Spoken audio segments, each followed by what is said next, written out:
This is my intro music. Welcome to the video. I hope you like it lots, so don't forget to subscribe and click the thumbs up button. Now let's react. Hey, hi, hello there. Welcome to another episode of Anthropologist Watches Ned Fulmer interrogate his wife, Ariel Fulmer. And I have a cat in my lap, so we'll see how well this goes. Spooky edition. We're at our relaxed spooky edition. There may or may not be a costume change in the middle of this, only because I need to go do something in the middle of this. So we're gonna get through as much of this as humanly possible. We'll see. So when last I left you, we had just gotten through Ned's apology question mark, and I had said we're gonna do this in 10-minute intervals, and I think we got through 5. I don't even think we got that far. Yeah. We got to 4 minutes. What we're gonna do now is I'm gonna pull my notes back up. We're going to watch the rest of this. Now, my notes that I have, I broke up into 10-minute chunks because I know myself and I know how I talk. So from here on out, we're going to finish up the last 6 minutes of this group of notes, and then we're going to jump into the other notes that are going to run in 10-minute chunks. Does that make sense to everybody? Hopefully. So if you are new here and this is the first time you are watching me, we do dark anthropology over here, which is why it says anthropology in the title this time. Don't let the hat fool you. And what we're going to do is we're going to look at Ned Fulmer and Ariel Fulmer's conversation. I'm not going to call this an interview. It's a conversation. But also, in case, because it's been a while since the last one went up, the video we're going to be using is the actual Rock Bottom with Ned Fulmer off of the Rock Bottom with Ned Fulmer channel, which used to be Ned and Ariel Fulmer's parenting channel. And I learned this from, I can't remember if it was Swoop or Spill. Ned basically cannibalized their parenting channel to create his podcast with. This is being his podcast. And so, though it looks like he's got 63K subscribers on this podcast, he doesn't really. He basically he's basically capitalizing on the popularity that he and his wife had during their heyday when they were together, and he was one of the Try Guys. He's taking this channel that they created together and he's turning it into his own personal channel. So this is his way of cannibalizing, honestly, a project that he and his wife, ex-wife now, created together for his own personal benefit. And I guess as an olive branch, I don't know what the purpose of this interview here was. I know what he says it was. He's like, "Oh yes, I am going to witness my partner's pain," and he continues to call her his partner, which I find to be a strange word to use in this situation because they are not together. She is his ex-wife. They are not partners. They have children together, so I guess in that aspect, we could say loosely that they are co-parenting. But I think that's where the partnership ends. But Ned uses language when he talks about Ariel that makes it very clear to me that he has not let her go as a possession, honestly. I don't like the way he talks about her. I don't like the language he uses around and about her.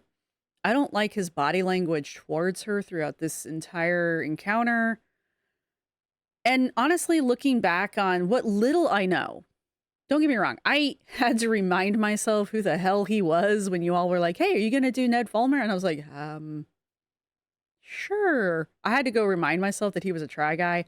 I didn't watch the Try Guys very much. I'm not going to say I didn't watch them at all because there were, like, you couldn't not know something about them, but like I honest to God couldn't tell you shit about them. I didn't even remember him being the wife guy.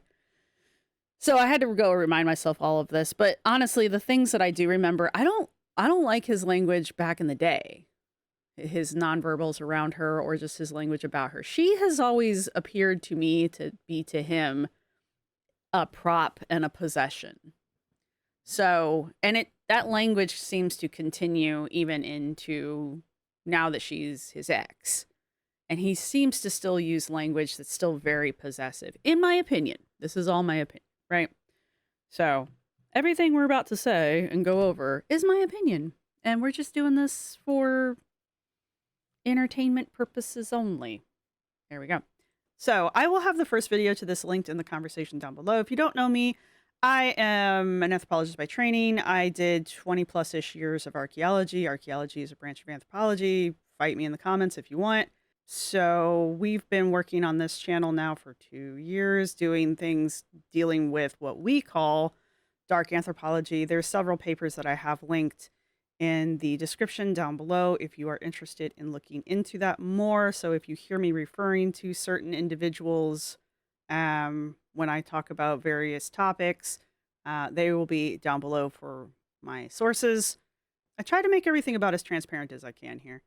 So if you have questions, let me know. Please use timestamps so that I remember what the hell I was saying at the time. Make life easier for me. All right. So up to this point, I know I'm rambling. I'm trying to get everybody all caught up here because it's been a while. This thing came out on September 17th. It is now October the 21st. That tells you how long it's been. It's almost Scorpio season. No, it is Scorpio season. Is it? Excuse me. Anyway, it doesn't matter. So we had gotten through Ned's apology. We were talking about Ned and his transactional altruism with his gift by platforming Ariel to allow her to express her pain, and his moral masking of witnessing her pain. That was how he was going to rectify his it wasn't even, he has never admitted wrongdoing, by the way. He has never said the words in his entire apology. He never said, I was wrong, what I did was wrong. He danced around it, never said the words, right? He really tried to use any language he could to not say, I was wrong. And throughout his entire apology, he went out of his way to position himself as the victim, or at least as a co-victim in this situation, when in all honesty, he is the one who is the perpetrator. He is the one that initiated the cheating. Well, at least, okay, he is the one that cheated on Ariel, right? I don't know if he initiated the cheating. I wasn't there. I don't know. But in reality, he was the one in the position of power in the relationship where he cheated. He was the employer of the woman that he was cheating with. That's a whole other story. So that's where we were. We were there with Ned using his podcast as a form of gifting to not only the audience, who he, by the way, apologized to before apologizing to his wife in his apology, his moral masking of saying, yes, this is my way of apologizing to Ariel by witnessing her pain. Oh, you poor man. You poor suffering man, to witness the pain that you caused your wife. Oh, it's so big of you to do this. And then him attempting to desperately position himself as the victim and or the co-victim in this kerfluffle, this thing that he caused. Now, that's where we were at. There were other things that occurred during the apology. Please go watch the first video if you want to hear me ramble about that. I will be referring back to notes that I took while watching the channel Observe. Where are my notes? You'll also hear me say that a lot too. And also the channel Psychology in Seattle, because both of them went over this interview and I took notes. So there you have it. Observe typically goes over nonverbal communication and psychology in Seattle. Is a channel I recently discovered, and I enjoy them. He talks about psychology, and apparently one of his focuses is like couples, and he does a lot of couples therapy. So he has interesting insights from a psychology point of view. And I'm an anthropologist. We are not the same, though we have similar terms and we do share similar concepts from time to time. And there's like this friendly, like high school rivalry thing between us. We are not the same field, though we do seem to understand each other at time to time. There's a lot of in jokes there. Let me put it that way. All right, so we are at minute 406. Did I speed them up? I am going to speed them up. Yes, I am going to speed them up. And the reason why I'm going to speed them up is because the awkwardness between these two, I've watched this before, obviously. The awkwardness between these two causes some very long silences. And even with them being sped up to time and a quarter, those silences are still very long. And there is ample opportunity, even with this sped up, to observe the nonverbal communication between the two of them. And if you're watching this and you're like, wow, this seems really awkward and uncomfortable, that's because it's really awkward and uncomfortable, and you don't need to be an expert to pick up on that. This was really awkward and uncomfortable. Things to really look at, though, while we're watching this is not to get distracted by the background objects, because they are somewhat distracting, I've noticed, and I don't know if that was intentional or if people just weren't thinking when they put the background together.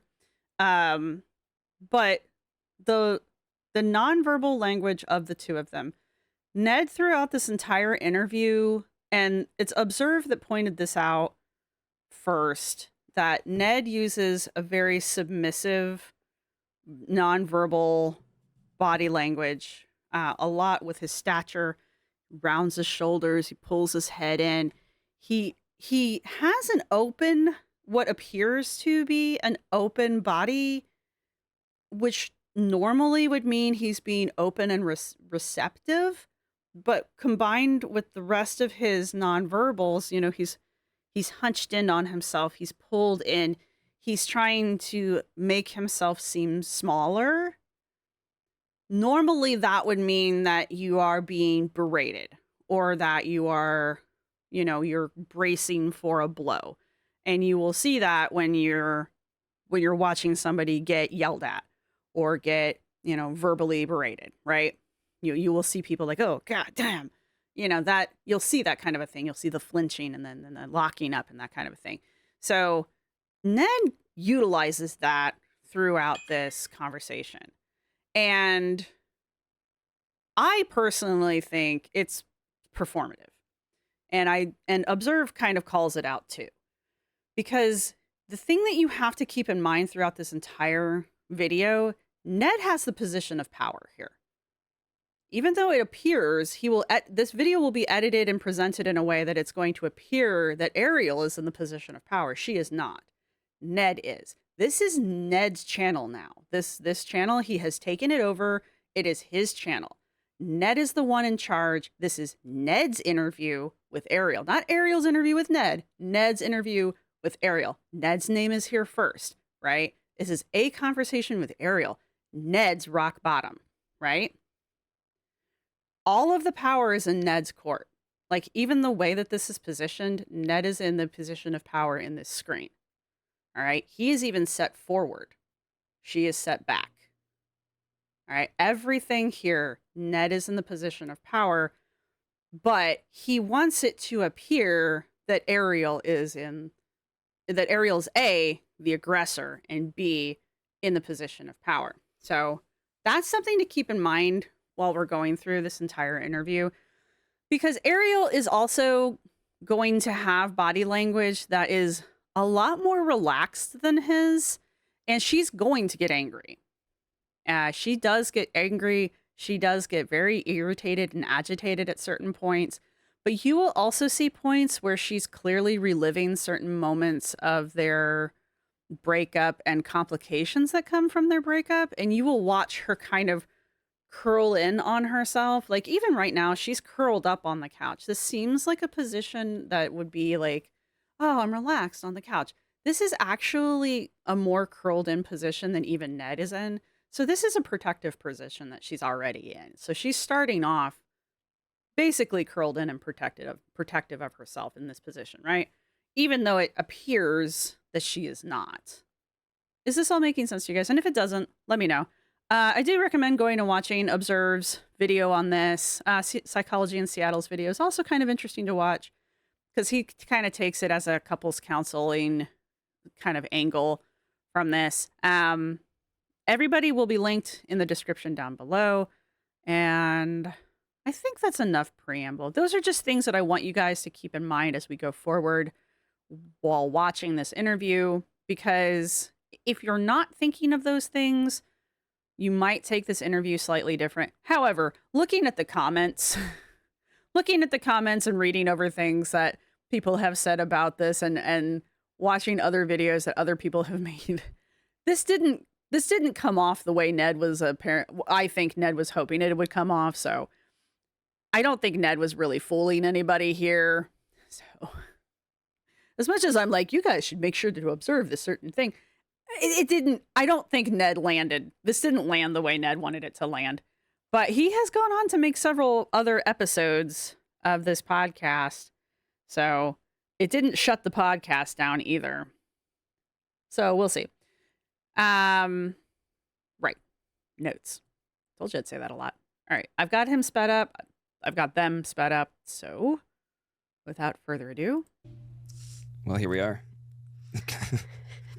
Back again. Again. It feels weird. It feels a little awkward. Yeah. Back in a podcasting room. Yeah.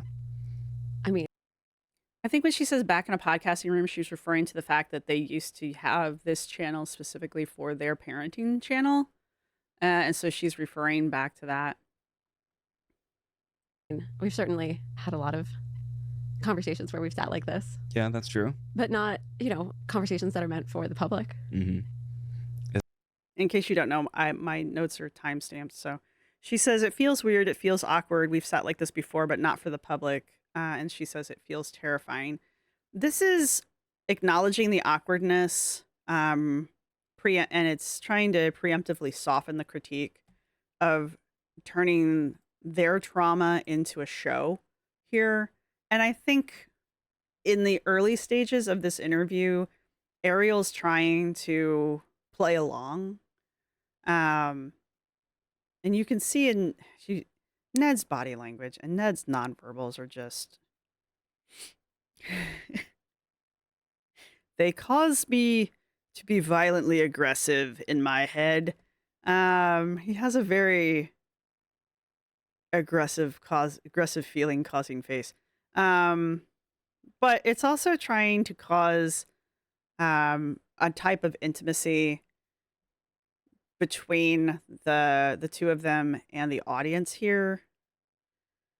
And it's trying to create a kind of cohesion between the two of them and the audience. But this is the beginning of Ned trying to create, during the interview here, Ned trying to create his co-victimhood with her. Because he tries to co-identify with her feelings of awkwardness and her feelings of, she's just straight up uncomfortable. And he tries to co-identify with that, and he tries to co-opt it for himself as if, oh, yeah, me too. Really? So anyway.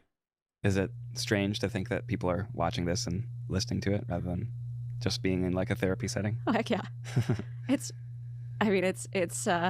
You can see from her face that she's actually like processing what he's just said, and you can see that she is actually like terrified might be a bit strong, but she is actually like the realization of it is this is actually a fear response versus him.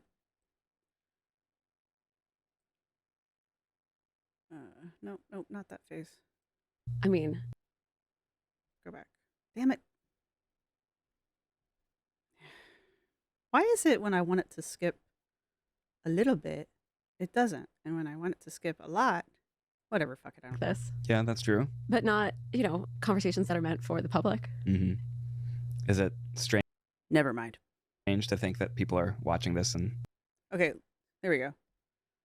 This is not the face of someone who is actually really contemplating that fear of, hey, a bunch of 1.1 million people are watching this. That's not that face. listening to it rather than just being in like That is the face of someone who just went, oh yeah, there is a lot of people listening to this. a therapy setting. Oh, heck yeah. It's terrifying. Yeah. It's absolutely, yeah. I mean, I'm on the verge of like standing up and walking out of this room. Absolutely. Same. Same. Really? You really are? Really? I'm like, what the hell am I doing? What am I doing?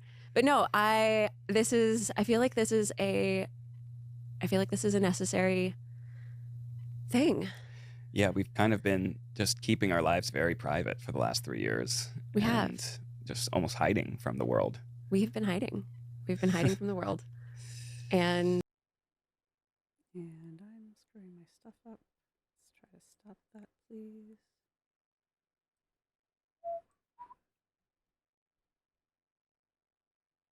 There we go.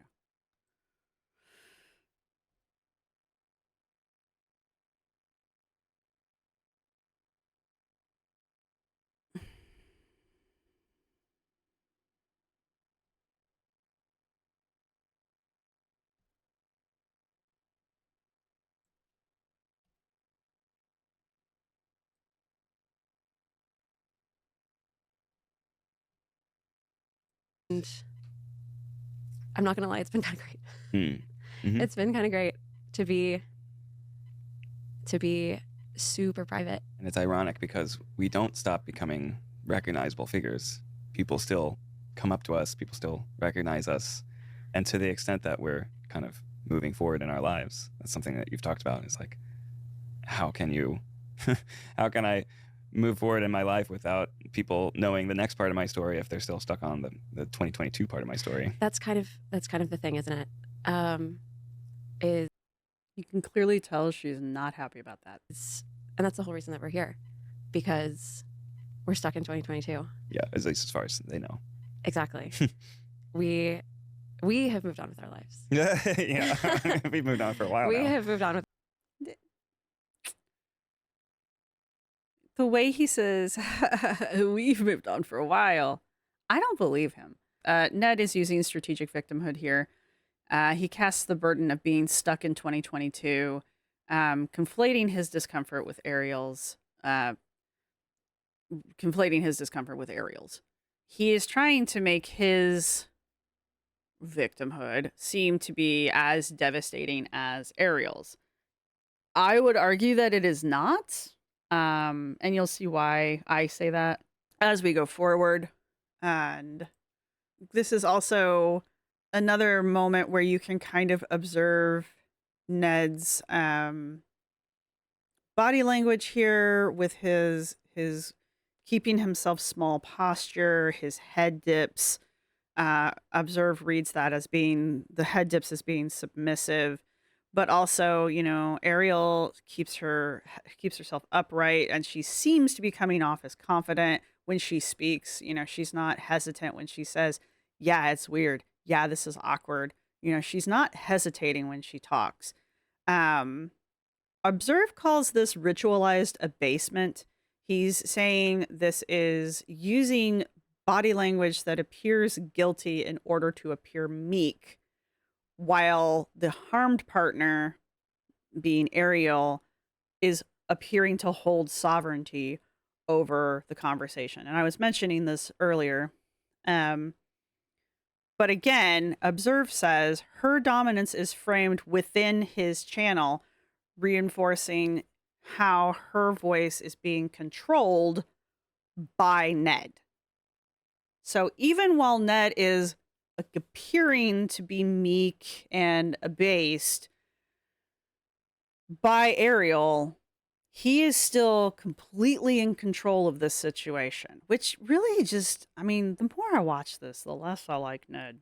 With our lives. But but like, as far as everybody else is concerned, we're still stuck in 2022. Yeah. And, you know, that brings us to the whole reason that we're here and the reason that we can't walk out of this room, because we live in a social world, right? And we can't move on with our lives if we don't, move on publicly. Like publicly reestablish the context of who we are, how we relate to each other after being so public with our relationship before. Yeah. I mean, it's a really strange thing, actually, like that we can't do anything publicly without kind of addressing this first. All right, this is just me stepping aside for a minute and just being like a normal fucking person. I had no idea who the hell he was, really, and I definitely had no idea who the hell she was. So, like, they really couldn't just move on with life. Like, honestly, they really just couldn't just be like, I mean, this happened in 2022. It's 2025. It's been 3 years. Are you telling me for 3 years the two of them haven't been able to figure out how to just move on with life? Like, y'all been stalking these people for 3 years? Is that what I'm hearing? Wait, 2022. Yeah. Is that what I'm hearing? Get over it. I'm sorry. This is a bit much. But anyway, back to here. I guess that just shows the strength of parasocial relationships, which is something we talked about in the first video, because Ned definitely addresses the parasocial relationship that his audience has with him and how his cheating on his wife affected his audience before it affected his wife. But again, this brings us back to the self-mythologizing feedback loop, because Ned is equating public recognition with personal legitimacy here, in that he's like, we can't move forward publicly until we publicly address this whole thing publicly 3 years after the fact.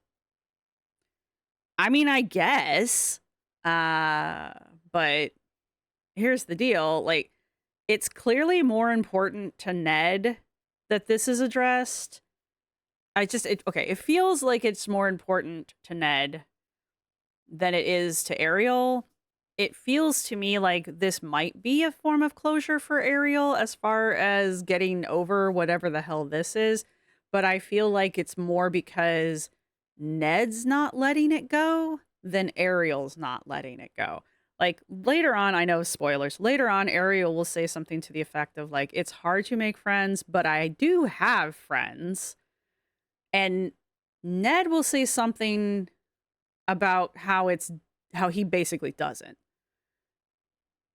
So it sounds like it's Ned who isn't moving on. He still uses possessive language towards Ariel. He kind of hints at him not being able to have friends. He had to cannibalize the family vlog in order to even get a podcast off the ground. As far as I'm aware, the other, 3 Try Guys have all kind of moved on and they're all kind of like doing their own thing. He hasn't. So it sounds like Ned is the one that's having the hard time moving on publicly, and that's why he's doing this. This doesn't actually have anything to do with Ariel, which I would think surprises literally no one. I'm sure I'm not saying anything that's shocking. But yeah, but this is part of that feedback loop, and the feedback loop is dependent on the parasocial relationship that the influencer, the creator, has with their audience. So he is actually, in my opinion, more concerned with the perception of his relationships with his audience than he is actually concerned with his relationship with Ariel, even though he does still seem to have some kind of possessive thoughts around Ariel. And maybe it's just because, they do have children together and maybe it's just that simple. However, I don't know. It doesn't sit right with me, but that's just me. Well, yeah. I mean, in 2022, it got so big, right? The whole scandal, it grew and grew and grew and grew. to the point where it just became this thing that just like got so much bigger than us. Yeah. And I feel like Ned's face right here is kind of important. Let me see if I can get back to it. Give us a second because I can't do this any better. Yeah, this right here. She says, it got so much bigger than us. And Ted's like, yeah, it really did. And it clearly caused Ned, and still, the remembrance of this is still causing Ned pain.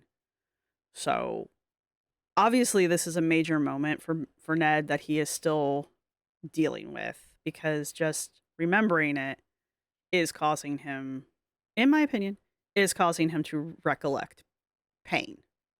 and I feel like I just sort of hid away from it, you know? Same. See how when I say he's trying to co-opt her victimhood, every time she describes a way in which she experienced distress or even a trauma response, because this is not a normal my husband cheated on me kind of moment. Like, I'm not saying every time someone's spouse or partner cheats on them, it's like the most traumatic. It's really not. It sucks, don't get me wrong, but this is kind of above and beyond, because they were two very incredibly public people and the internet lost their goddamn minds. And so it became a very traumatic experience for her. And the way she recalls some of the events, you can clearly tell affected her very badly. Keeping in mind, she is also the mother of small children whose safety she clearly was concerned for at certain points as well. So there was a lot of moving parts here. But anyway, every time she mentions something that is distressing or traumatic or that she's recalling from this experience, Ned goes, same, me too. Yeah, I know. Yeah. Like, he's trying to co-opt it by implying that he is also similarly suffering, when it's like, yeah, but you're not. But you're not. And that's what I'm talking about when I say he's trying to use strategic victimhood here. He's trying to take her story, her trauma, her discomfort, and he's trying to co-opt it and make it his own, or at least borrow it enough to kind of convince the audience that he is also suffering. I'm not saying Ned's not suffering. Clearly from his face and his body language, I can kind of say that he is. He's desperate. This is an act of a desperate man. But to say he is suffering at the same level that Ariel is suffering here, even in this freeze frame here, she is not comfortable. Her eyes are closed. Her face is turned away. Yes, this is a smile, but her smile is turned down at the corners. You know, her entire body is turned away from him. She doesn't want to be here. She doesn't want to be talking about this. But she has already stated at the beginning, we can't get up and walk away. So she is making herself sit here and do this. Why? Maybe she does think this is the only way that she can move forward. Maybe she thinks this is the only way to make Ned shut the fuck up. I don't know. But she is making herself do this. But even then, she is uncomfortable. This is unpleasant. This is what discomfort and living through an unpleasant experience looks like. Ned, on the other hand, when you look at him, even though he's all, performatively coiled in on himself to look meek, when he looks at her, he's got a sneer on his face. His eyes are narrowed in. He looks like contemptuous at her. It's not the face of somebody who looks like they're suffering. It's the face of somebody who looks like you owe me, or like he's angry, or like you better do this. It's not the face of somebody who looks like this, right? He doesn't even look like he's sorry. And going back to his initial apology, he never says what he did was wrong. And going completely dark was the only thing that I could think to do. And for the last 3 years, I've just hidden behind the scandal, you know? And now, like, now I can't get out from behind it. Yeah, because it's a big step to like sit down and do what we're doing and to talk about it. Right. But even like going out in public with like my kids or just going out to dinner or something like that. Yeah. I feel That's something really telling right there when she says going out to dinner with my kids, not our kids, my kids. So she's already removed him from the family structure. And I didn't catch it before, but I just think that's an interesting little thing that I caught because they do co-parent. They both of them mention it later on. So that little slip is very telling to me. She has removed him from the picture. He still refers to her with possessive terms. I find that interesting. She has moved on, is what I'm hearing. feel like the only thing that people see is the scandal. Yeah. It's a big loss. It's This is not sincere. This is not a sincere. His facial expressions are not sincere. Let me put it that way. Whatever emotion he's trying to convey here, it's not sincere. They say the scandal grew so big, I hid behind the scandal. Now I can't get out from behind it. Again, this is another moment where Ned's just kind of bobbing his head. Yeah. Again, this is the strategic victimhood. And again, it's the self-mythologizing feedback loop. He's trying to create a future emergence arc where he's hit rock bottom and he's trying to make his comeback. He's trying to frame this as his rock bottom. And now he's making his glorious comeback by sitting down with her and airing out what should be in couples counseling. And it sounds like they've done couples counseling or are doing couples counseling, probably because they have children and they want to have both parents in their children's lives, which is admirable. Not knocking it. I'm just saying it probably is a lot for them. But that's probably where this was best done, not here on the internet for 1.1 million people. It's a big loss, but it's a really strange way to go about your normal life. Mhm. You know, like I am a human who has needs. Like I want to have regular friends, and I don't want to like walk up to somebody that I want to be friends with at like preschool and have to start every conversation with like, my personal life is a dumpster fire, as I'm sure you know, but also, do you want to be friends with me? And this is a moment where I'm like, if Ariel Fulmer walked up to me, I'm not at preschool, and she would be like, hey, my personal life's a dumpster fire. I'd be like, same girl. And I mean, like, who the fuck are you? I don't know who you are, but that's just kind of a me problem. But this is the moment. This is an important moment in the conversation. I am so sorry for that dirty pause, where Ariel is expressing how she is capable of making friends. Right? She will go on to say, I do make friends. You know, like, I'm not gonna lie, I have some really authentic friendships that have started that way. That was the most authentic laugh I've ever seen a man make. See how he closed his eyes there? But like, I don't want to go about my life starting friendships like that. Yeah. Kind of want the new friends to know the context of like who you currently are as a person.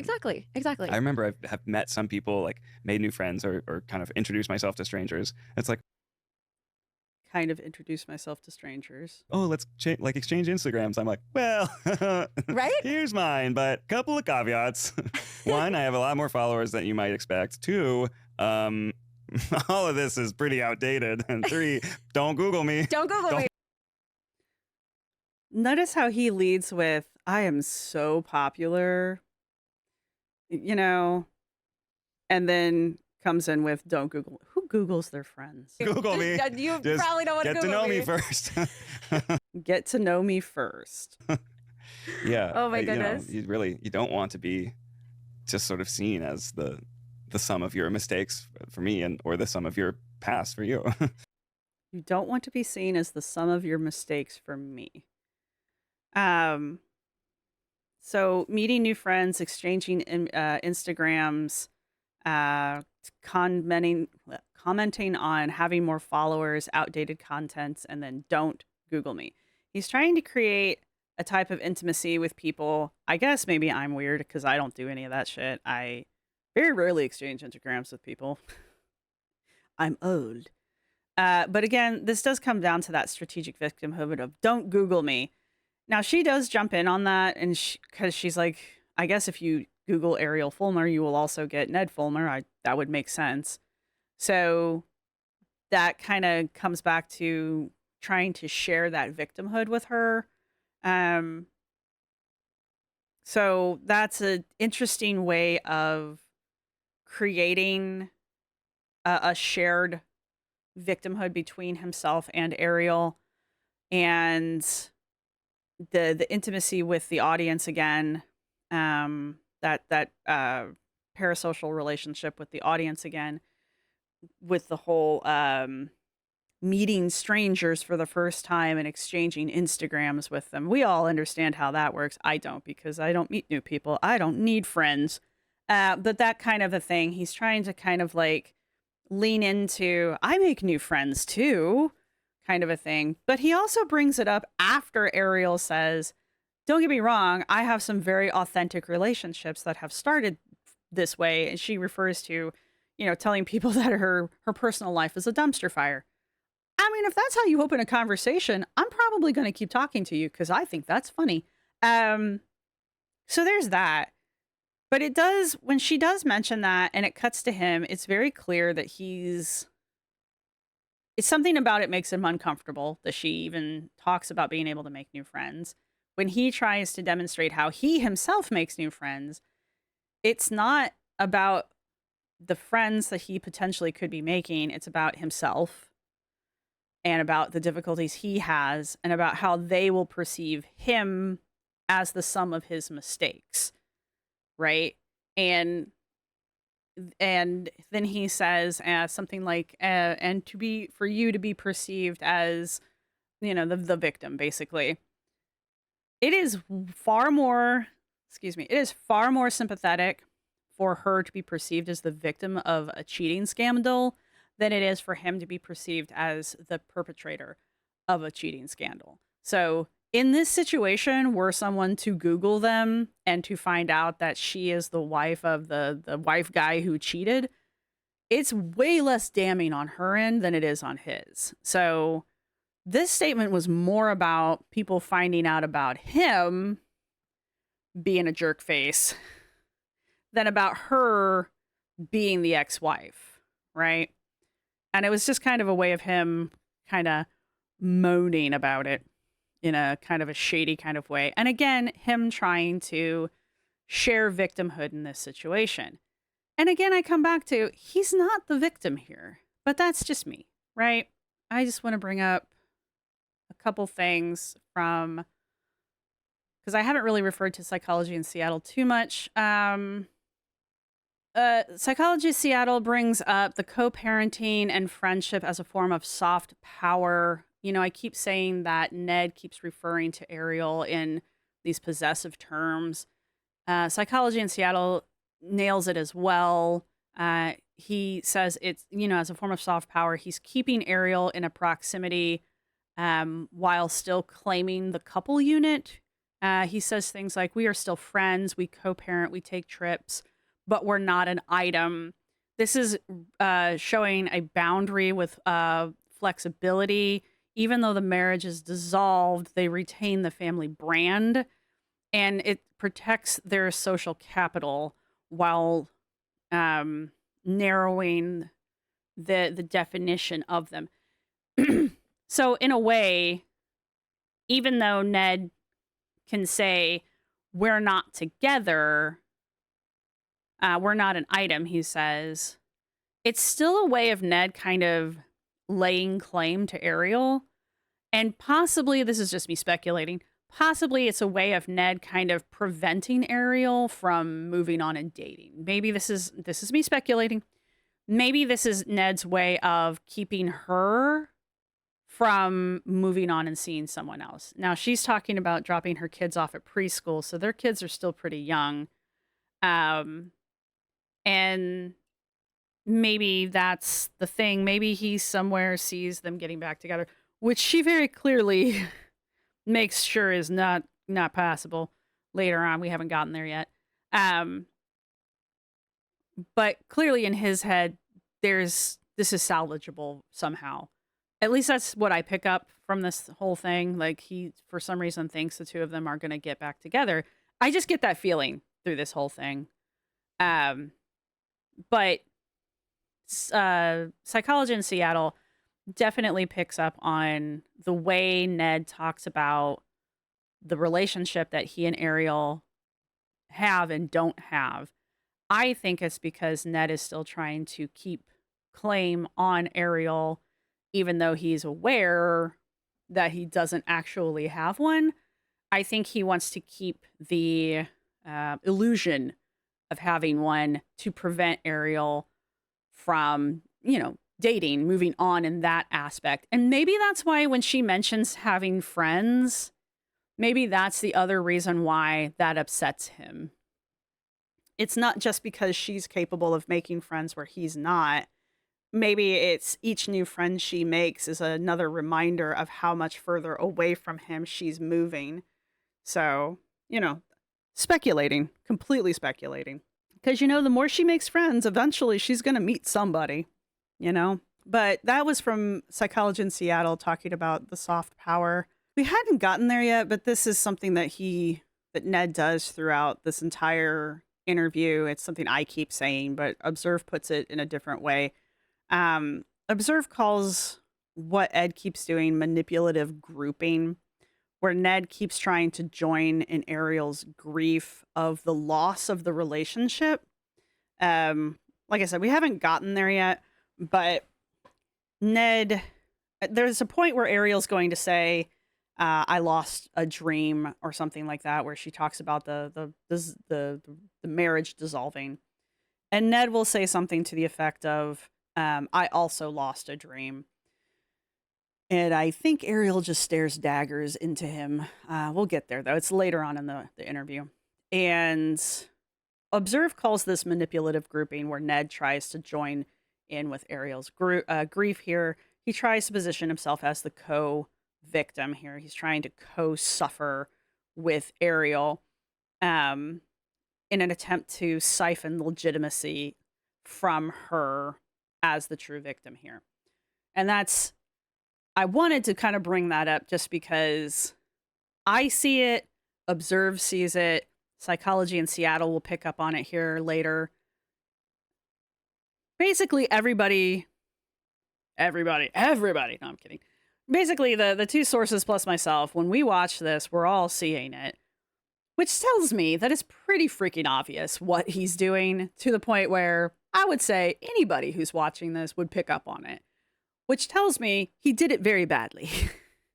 He very, very badly tried to insert himself in her grief and in her suffering, to the point where literally everyone's like, yeah, caught you there, didn't we?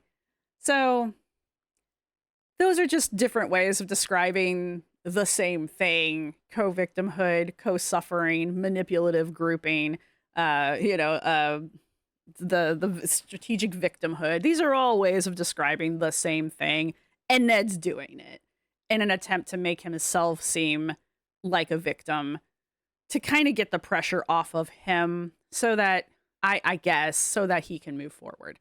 He clearly sees this as being a pivotal moment that is holding him back, because maybe it is. Maybe it is. Maybe this is the thing that has ruined his life. I don't know. It's clearly an important moment, but it's clearly also something that is preventing him from, this is him trying to move on, not Ariel, him. And, I don't know, maybe it'll work, maybe it won't. But either way, we are coming up on an hour. I'm trying to keep these relatively short. See, this is why. That's why I told you, 10-minute chunks. We will get through it all, though.